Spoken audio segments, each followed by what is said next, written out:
Hi, I'm Dustin Abbott, and I'm here today to give you my video review of Viltrox's newest lens, and that is the autofocusing 13mm F1.4. It has an STM focus motor, and beyond that, it also has a variety of exotic optical elements to help it to be a better performing lens at this fairly wide angle of view with a very large maximum aperture. Now, Fuji's crop factor, which I'm actually testing this on Fuji XF. It is the only mount it's currently available for, though if the past trends prove to be true, we'll also see it on Sony E mount, possibly even Canon M mount as well in the future. But on Fuji's crop factor, this comes out to roughly a 20mm full frame equivalent lens. So a nice wide angle of view, but not ridiculously wide. And so this is going to be a little bit wider than the common 24mm f1.4 lens, but it's going to be a very interesting focal length for a lot of different purposes. But as I noted, they've actually given this a fair number of exotic elements, things like spherical elements, extra low dispersion elements, things like that to help it to have a higher optical improvement. And as we're going to see, at least in some areas, this is a really high performing lens. And in many ways, I will say this, I think this is one of the best lenses from Viltrox that I have reviewed to this point. It really kind of improves on some of the marginal areas that I've seen from Viltrox where I think that they could do better. It is starting to do better in those regards, and so we'll dive in and we'll detail in this review whether this is a lens that is worthy of consideration for your Fuji camera or potentially in the future your Sony or Canon camera as well. First, however, a word from our sponsor. Today's episode is brought to you by Phantom Wallet, the minimalist, modern wallet that sets you free from a bulky traditional wallet while also making it easy to access your cards and money when you need them, thanks to their unique fanning mechanism. Visit phantomwallet.com to check out their unique sizes, styles, and finishes that span from aluminum to wood to carbon fiber.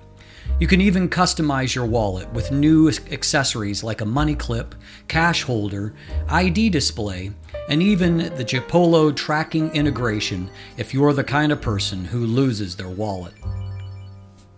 Use code DUSTIN15 for 15% off when you're ready to check out.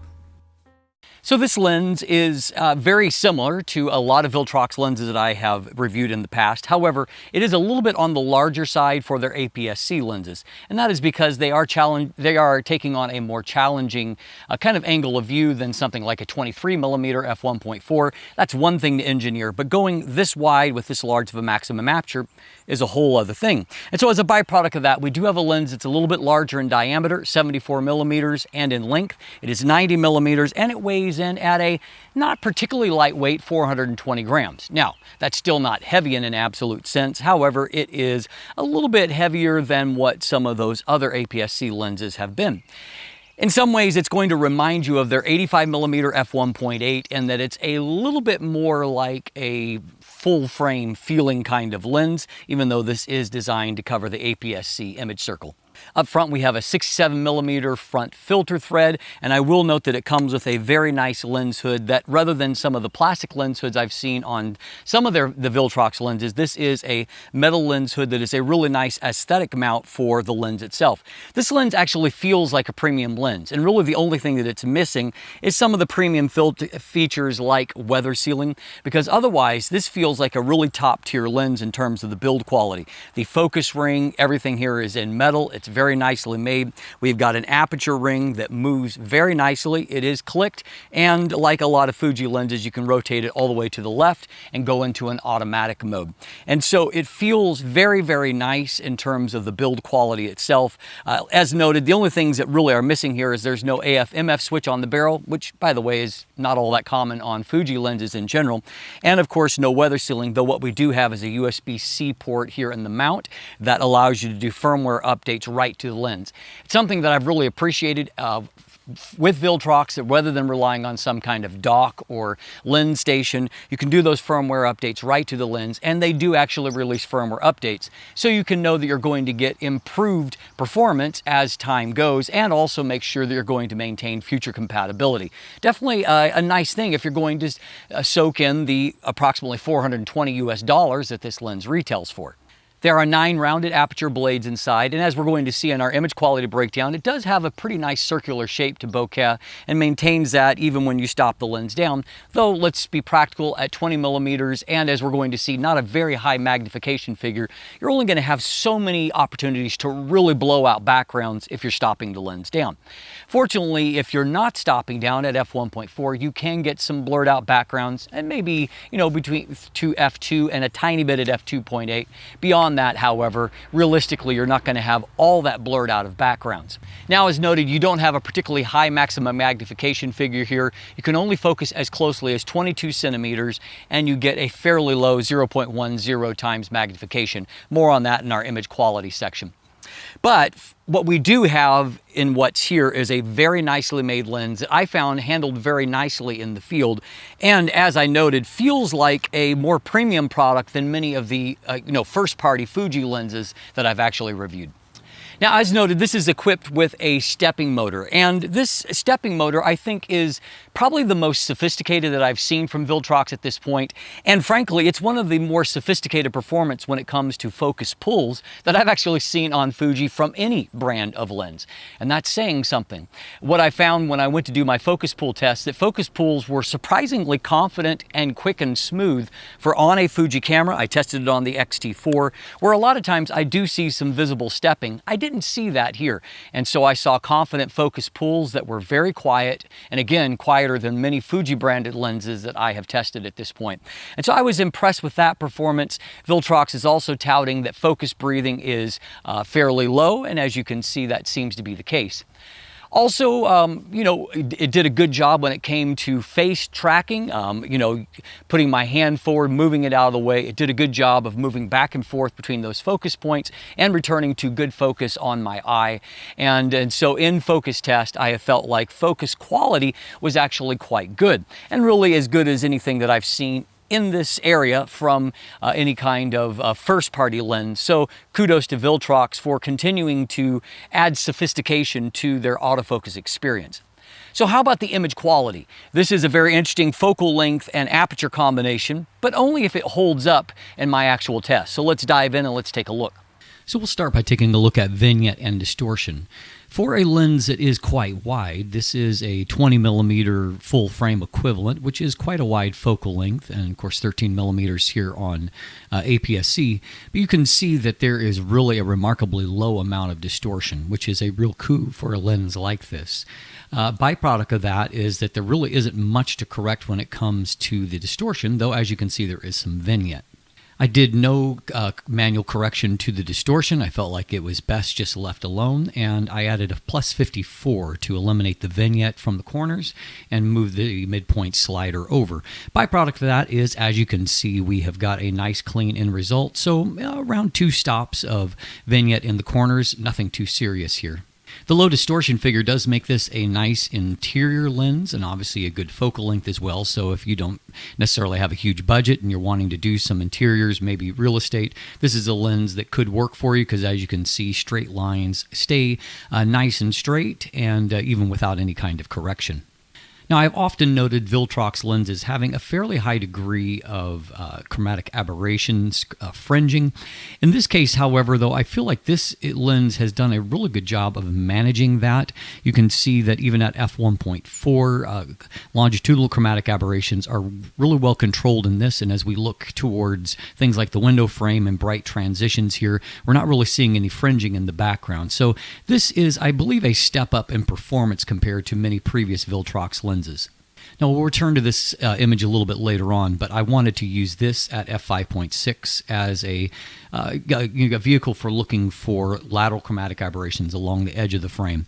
But once again, we find that this is really well controlled, even in this this would be a hotbed right here, these bare branches against a bright sky, high transition zones right at the edge of the frame. This is where you would find lateral chromatic aberrations, and they're just not there. Good job, Viltrox. So here's a look at our test chart as we take a look at our resolution and contrast. So this is going to be wide open f1.4. This is a Fuji X-T4 camera body, so 26 megapixels, and so which is very high resolution for APS-C, and we'll be looking at a 200% magnification to show off any flaws very clearly. So first of all, in the center of the frame at f1.4, we see a nice crisp end result. Good contrast and resolution there. Also, as I look at the mid frame is still looking quite good. And off into this zone, you can see some drop off from this side to this side. But as we transition further towards the edge of the frame, we see a steep decline when it comes to the resolution and contrast with, kind of falling off a cliff there at the edge. Now, if we stop down just a little bit to f1.8, we definitely do start to see some improvement in the corner of the frame, definitely better contrast, and just a little bit more acuity in terms of rendering those fine details.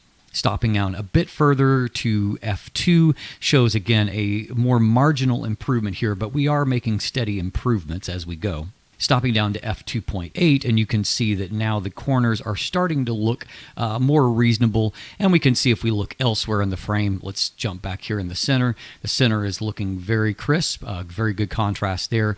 We'll take a look over on this side, and you can see now that our end results are getting crisper and crisper, and as we move off towards the edge of the frame here, that we're starting to get some improvement, though, things are still not exceptional. Looking up here in the corner, we see a pretty good centering. We'll look at the other right corner. You can see at f2.8, again, a pretty consistent result, so it looks like fairly good centering for the lens. Now, while I don't have a perfect comparison point, I do have my results from the Fuji 16mm f2.8. So comparing both of those at f2.8, they are similarly priced lenses. Now, obviously, the orientation here is not perfect between these two, and also this was shot at on one of their 24 megapixel sensors. But we can see as we move here, I would say that it favors the Fuji lens a little bit in that zone. As we move out to here, though, I would say I like the look of the Viltrox a little bit better. In this other mid-frame result, not a radical difference between the two. Looking down into our $2 bill, again, the Viltrox is looking a little bit better here, a little crisper on this side of the bill. But as you slip on down to the corner, there's not a huge difference, but I would say I slightly favor the Fuji. So as we keep going, we can see stopping down to f4 only gives us a really minor amount of corner improvement. From f4 to f5.6, just a little bit more. So checking back in with the Fuji, we find that results here are looking similar, but I would say that the contrast is maybe a little bit better stopped down on the Fuji, and here in the mid frame, maybe looking a little bit better. Let's check up this upper right corner. Again, I think the Fuji is a little more consistent out into the corner of the frame. And moving on down towards the bottom, again, I would say there's a bit of an edge there. So the Fuji, I think, is a little bit better stopped down. However, of course, the Viltrox does give you those options at f1.4, something that is 2 full stops faster than what the Fuji lens is. And I will note that if you want to get f1.4 in the 16mm focal length from Fuji, you're going to bump up to a price point of around $1,000, well more than double what you're paying for the Viltrox. So from f5.6 to f8, we see that there really isn't a significant change here at this point. We have kind of reached the limits of the resolution that we're going to get. So we'll check that corner one more time, and it's okay, but as we can see, it never really gets to exceptional levels. To be fair, however, if I pop back out to just 100% magnification, you can see that everything looks a whole lot crisper everywhere that you look. And so, I'm very critical in the way that I do my chart test, but you can see in more real-world results that it would look a little bit better than what I have shown to this point. Here's a good real-world example. This is at f1.4, so you can see it would be down in the what I would call the mid-frame is where our focus area is. And if we look here, we can see that, it's not off the charts sharp, but it looks very crisp and a nice end result there. Likewise, if we compare an f1.4 result to an f5.6, we can see that, first of all, just looking at the images globally, they really don't look all that much different. At a pixel level, in the center, they don't really look much different. But as you can see, as we move off to the side, it starts to get softer faster. But again, truth be told, they really don't look all that different, between stop down and, wide open. And so this is a lens that gives you a lot of its performance wide open and only improves so much when you stop it down. another example here comparing f1.4 and then f4. And so in our area of focus around in this zone, I mean, I think that our contrast looks a little bit better, and obviously the depth of field, something that's off the depth of field is going to be sharper with the deeper depth of field of the f4. But you can see that, still, once again, we've got a credible end result even at f1.4 from the Viltrox. Now, one area of continued weakness from Viltrox is their lenses tend to have very low magnification levels. That's true here with only a 0.10 times magnification. So you're not going to confuse this with a macro lens in either the minimum focus distance and magnification or in the resolution up close. I will note, however, that again, with real-world use, getting close to the minimum focus, you're not blowing things away in either the magnification or the detail, but it looks quite good, and then the fall off, the overall rendering from the lens looks quite good. Again here, once again, if I zoom into the actual subject, I mean, it looks fine. Look at that one more time. It looks fine. It, again, doesn't blow my mind or anything, but we can see that the bokeh quality is pretty decent, nice and circular at f1.4 across the frame, and we can see that there's not any kind of fringing that is really marring any of that. So a plus on that front. I find that Viltrox colors aren't as good as Fuji colors in total, but I also found there was a number of images that with this particular lens that I thought that the levels of saturation looked good without becoming garish. This is one of them, to where I think just the look of the image at large is quite good. Now, flare resistance is not really a strength for this lens. It can produce, as you can see, a kind of a nice looking sunburst effect, but unfortunately it is accompanied with some definite ghosting artifacts. Here with a wider aperture, you can see less of the ghosting artifacts, so this is pretty large down here. We've got something happening here. Stopping on down, we get a more defined sunburst effect, but this just dominates the image a little too much for me. So in this case, not too bad. You can see it stop down. You can see that there's a nice sunburst pattern, and it hasn't dominated the image. So it really will do somewhat with composition. In this case, composition, I had room for more of those flare artifacts. In this image here with the sun right out of the image, you can see that I would really want to recompose to eliminate that, because that to me is destructive. This is not so bad, but this is definitely a weak point for the lens. Finally, a look at our coma.